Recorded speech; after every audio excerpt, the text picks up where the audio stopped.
Hello guys, I am architect Shadab Ahmad और आप देख रहे हो मेरा YouTube channel Architecture Opinion presented by Pop Art Designs. आज की इस वीडियो में क्या बात करेंगे? आज की इस वीडियो में बात करने वाले हैं कि क्या एक इंटीरियर डिज़ाइनर एक आर्किटेक्ट बन सकता है। क्योंकि हमें ये तो पता है कि एक आर्किटेक्ट जो है वो एक इंटीरियर डिज़ाइनर होता है, लेकिन क्या ये चीज़ अपोजिट हो सकती है? तो yes, of course it is possible.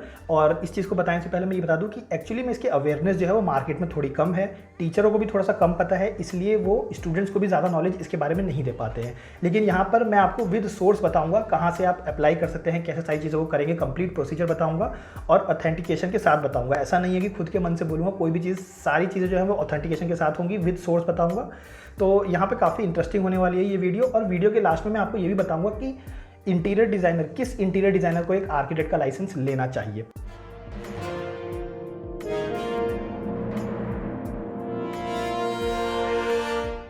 तो यहाँ पे मैं आ चुका हूँ मेरे लैपटॉप पे स्क्रीन की तरफ। यहाँ पर आप देख सकते हैं कि एक ये COA की वेबसाइट खुली हुई है, काउंसिल ऑफ आर्किटेक्चर। जैसा कि मैंने आपको बताया था कि यही आर्किटेक्ट को ऑथराइज करते हैं, एक लाइसेंस प्रोवाइड करते हैं।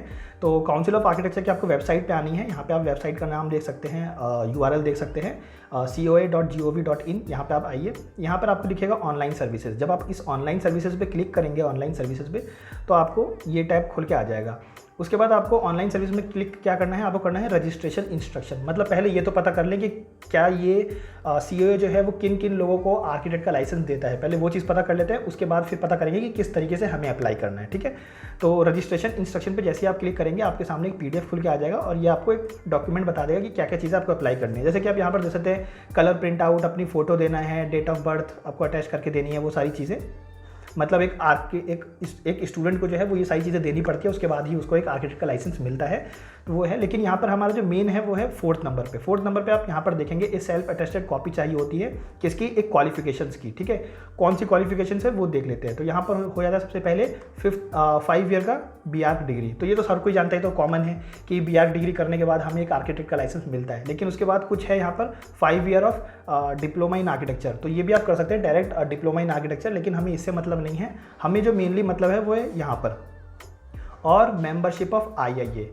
यहाँ पर ये होने वाला है इंटीरियर डिज़ाइनर के लिए कि यहाँ पर अगर हम मेंबरशिप ले लेते हैं IIA का, इस चीज़ को अच्छे से समझिएगा, अगर हम मेंबरशिप ले लेते हैं IIA का तो फिर ये हमें रजिस्ट्रेशन करने देगा अपनी वेबसाइट पर।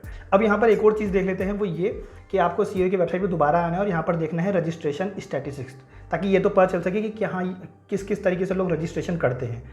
जैसे ही आप इस पर क्लिक करेंगे, आपके सामने ये पेज खुल के आएगा। आपको यहाँ पर क्वालिफिकेशन वाइज रजिस्ट्रेशन करनी है कि मतलब कितनी अवेयरनेस है इस चीज़ की, वो समझ लेते हैं सबसे पहले।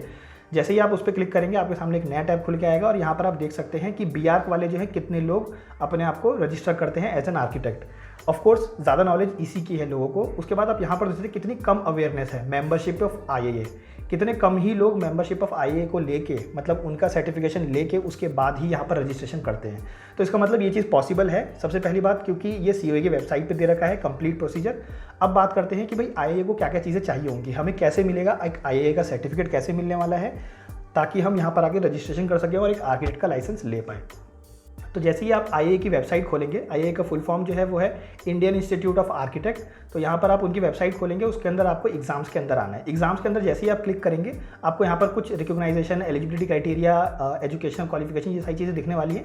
ये सारी चीज़ें आप पढ़ सकते हैं आराम से। मैं इस वीडियो को शॉर्ट बनाने की कोशिश कर रहा हूँ, तो डायरेक्ट मेन कंटेंट की बात करूँगा, ठीक है। तो यहाँ पर आप देख सकते हैं कि यहाँ पर एक चीज़ चाहिए, वो है डिप्लोमा होल्डर, ठीक है। डिप्लोमा होल्डर अगर आप इंटीरियर डिजाइनिंग में है, मतलब कि यहाँ पर क्लियरली लिखा हुआ है डिप्लोमा होल्डर 3 ईयर्स वाले, जो 3 साल वाले डिप्लोमा होल्डर होते हैं ना, उनकी वैल्यू होती है, ठीक है। तो अगर आपने 3 साल का डिप्लोमा ले रखा है इंटीरियर डिजाइनिंग में, तो आपको क्या करना है ये चीज़ समझते हैं। अगर आपने 10th के बाद डिप्लोमा किया है, ठीक है, 10th के बाद अगर आपने डिप्लोमा किया है तो आपको 2 साल का एक्सपीरियंस लेना पड़ेगा।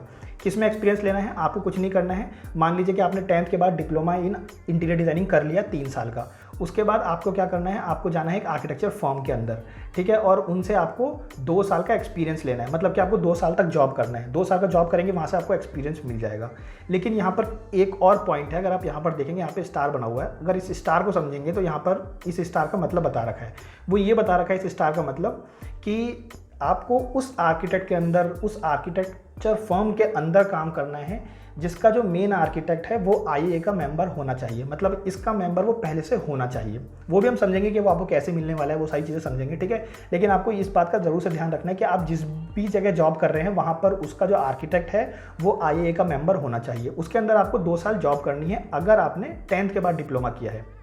इन केस अगर आपने 12th के बाद किया है, 12th के बाद अगर आपने डिप्लोमा किया है तो वहाँ पर आपको सिर्फ 1 साल का ही जॉब करना पड़ेगा। यहाँ पे आप देख सकते हैं कि अगर आपने 12th के बाद डिप्लोमा किया है तो आपको 1 साल की जॉब करनी पड़ेगी। ठीक है, तो यहाँ पर आपको ये चीज़ें समझ में आ गई। उसके बाद आपको क्या करना है, अब एक और चीज़ समझ लेते हैं। अगर आपने डिग्री कर रखी है, ठीक है, डिग्री कर रखी है किसमें, 4 साल की जो डिग्री होती है इंटीरियर डिजाइनिंग में, अगर आपने डिग्री कर रखी है तो वहाँ पर आपको डायरेक्टली कोई भी मतलब जॉब करने की ज़रूरत नहीं है। वहाँ पर आप देख सकते हैं, यहाँ पर नील लिखा हुआ है, मतलब कि आपको कोई भी जॉब करने की ज़रूरत नहीं है, क्योंकि 12th के बाद ही ऑफ कोर्स आप डायरेक्ट बैचलर डिग्री लेंगे। ठीक है, तो यहाँ पर आपको जैसे ही बैचलर डिग्री मिल जाती है तो आपको कोई भी जॉब करने की ज़रूरत नहीं है उस केस में, और आप डायरेक्टली इनके पास आ सकते हैं। अब आपको क्या करना है, देखिए आपने एक एलिजिबिलिटी क्राइटेरिया यहाँ से पूरा कर लिया। दूसरा एलिजिबिलिटी क्राइटेरिया यहाँ पर लिखा हुआ है एंड, आपको एक नाटा का एग्जाम देना पड़ेगा। जो नाटा का एग्जाम होता है वो आपको एग्जाम देना है, उसमें 70% स्कोर करना है। यहाँ पर लिखा हुआ है 70 मार्क्स स्कोर करने हैं। ठीक है, मतलब बस 70 मार्क्स स्कोर कीजिए, ऐसा नहीं है कि आपको एकदम ज़्यादा नंबर लाने हैं, ऐसा कुछ नहीं है, आपको बस एक 70 मार्क्स स्कोर करना है। उसके बाद आपको यहाँ पर प्रोसीजर लिखा हुआ कि कैसे आपको एनरोल करना है।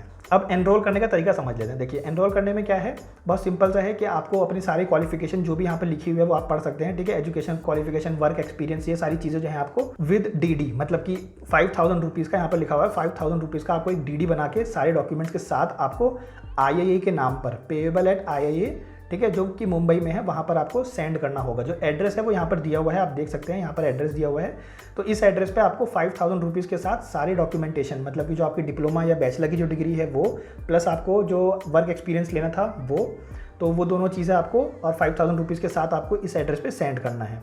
उसके बाद आप एलिजिबल हो जाएंगे। अब आपको क्या करना है, आपको सेमेस्टर वाइज 4 एग्ज़ाम देने हैं, मतलब 2 साल तक आपको एग्ज़ाम देना है। अच्छा, एग्ज़ाम देने का मैं सबसे पहले तरीका बता दूं। एग्ज़ाम देने में ऐसा है कि आप तब भी जॉब कर सकते हो, अगर आपको जॉब करना है आप कर सकते हो। ऐसा नहीं है कि आपको कॉलेज ज्वाइन करना पड़ेगा, आपको बस ये है कि बस इनका एग्ज़ाम अटैम्प्ट करना है। ठीक है, एग्ज़ाम क्या है वो सिलेबस ना आपको इसी के अंदर दिख जाएगा। अगर आप यहाँ पर नीचे स्क्रॉल डाउन करते रहोगे तो आपको सिलेबस जो है यहाँ पर दिखने वाला है, ये देखिए।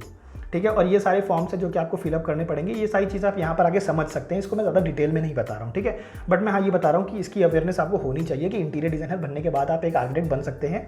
उसके लिए आपको सबसे पहले IA का मेंबर बनना पड़ेगा। तो यहाँ पर सिलेबस है, 4 सेमेस्टर होते हैं। ठीक है, तो बस आपको 6-6 महीने में जाके वो एग्जाम अटैम्प्ट कर लेना है। जैसे कॉरस्पॉन्डिंग कोर्स होता है ना, कि बस आपको एग्जाम जाके अटैम्प्ट करना होता है, पढ़ना नहीं। वो सारी चीज़ें पढ़ना आपको खुद से ही होगा, और बहुत ईजी सिलेबस होता है, कोई टफ नहीं होता सिलेबस। आप सिलेबस पे क्लिक करेंगे तो आप समझ सकते हैं सारी चीज़ें।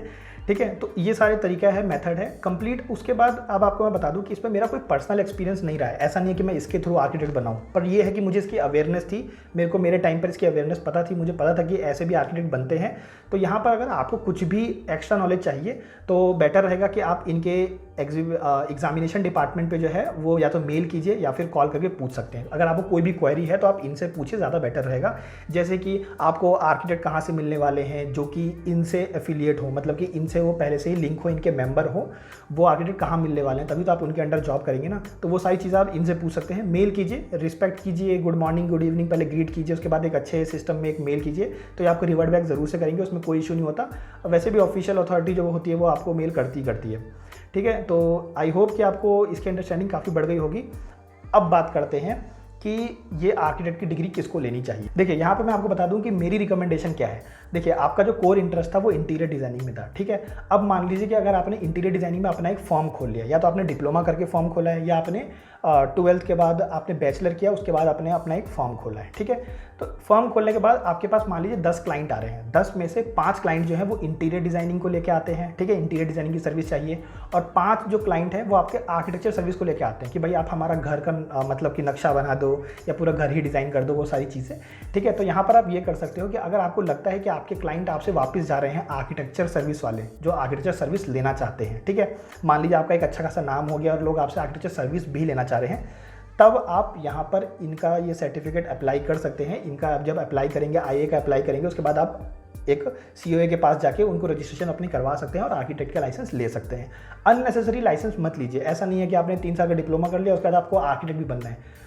जस्ट आर्किटेक्ट की डिग्री लेने के लिए वो चीज़ मत कीजिए। अगर आपके पास उसके प्रोजेक्ट्स आते हैं तब तो वेल एंड गुड, तब आप ज़रूर से कीजिए। अगर आपके पास प्रोजेक्ट नहीं आते तो ज़बरदस्ती इन सब चीज़ों में पढ़ने की आपको ज़रूरत नहीं है। चीज़ों को कॉम्प्लिकेटेड मत कीजिए, बहुत सिंप्लीफाइड रहिए, एक निश में रहिए, ज़्यादा बेटर रहता है। बट ये है कि किसी होता है किसी इंटीरियर डिज़ाइनर के जो आर्किटेक्चर सर्विस काफ़ी लोग लेने के लिए आते हैं, लेकिन वो मना कर देते हैं क्योंकि उनके पास आर्किटेक्ट का लाइसेंस नहीं होता, तो वो लोग ले। मेरी रिकमेंडेशन वही रहेगी। ऐसा नहीं है कि आप अननेसेसरी इन सब चीज़ों में जाएँ। तो आई होप गाइस कि आपको ये वीडियो काफ़ी यूजफुल लगी होगी एंड काफ़ी अच्छी नॉलेज मिली होगी। एंड गाइस अगर आपको ये वीडियो अच्छी लगी तो प्लीज़ गाइस वीडियो को लाइक एंड सब्सक्राइब जरूर कीजिएगा। Thank you.